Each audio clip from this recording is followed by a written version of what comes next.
వరంగల్పై CM Revanth Reddy వరాలజల్లు కురిపించారు. ఈ నగరానికి ఎయిర్పోర్ట్ తీసుకొస్తున్నామని, తొందరలోనే నగరానికి మాస్టర్ ప్లాన్ తీసుకొస్తున్నామని, ఈ నగరానికి టెక్స్టైల్ పార్క్ను తొందరలోనే ప్రారంభించబోతున్నామని అన్నారు. వరంగల్ నగరం జాతీయ స్థాయిలో గుర్తింపు పొందే నగరంగా health, tourism, education, eco tourism, temple టూరిజంను డెవలప్ చేస్తామని, రాష్ట్రంలో అత్యధిక ప్రాధాన్యత ఇచ్చే నగరంగా వరంగల్కు తమ ప్రభుత్వం ప్రాధాన్యత ఇస్తుందని సీఎం రేవంత్ రెడ్డి అన్నారు.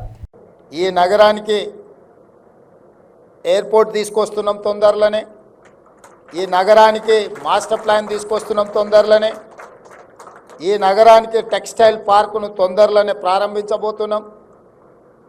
ఇది జాతీయ స్థాయిలో గుర్తింపు పొందే నగరంగా health tourism, education and eco tourism, temple tourism ఇవన్నిటినీ ఒక వరంగల్ నగరంలో చేయగలిగిన స్కోప్ ఉన్న నగరం. తప్పకుండా వాటన్నిటి మీద ఫోకస్ పెడతాం. తెలంగాణ రాష్ట్రంలో అత్యధిక ప్రాధాన్యత ఇచ్చే నగరంగా వరంగల్కు మా ప్రభుత్వం ప్రాధాన్యత ఇస్తుంది. అందుకే ఈరోజు మధ్యాహ్నం నుంచి ఇప్పటి వరకు వరంగల్ నగర అభివృద్ధికి సంబంధించిన సమీక్ష సమావేశం ఏర్పాటు చేసుకున్నాం. నేను ఫ్రీక్వెంట్గా వరంగల్ నగరానికి పర్యటనకు వస్తూనే ఉంటా. మెడికవర్ వల్ల ఈ ప్రాంత ప్రజలకు మేలు జరిగిందని నేను వినాలనుకుంటున్నా. ఆ దిశగా సిబ్బంది యాజమాన్యం పనిచేయాలని తెలియజేస్తూ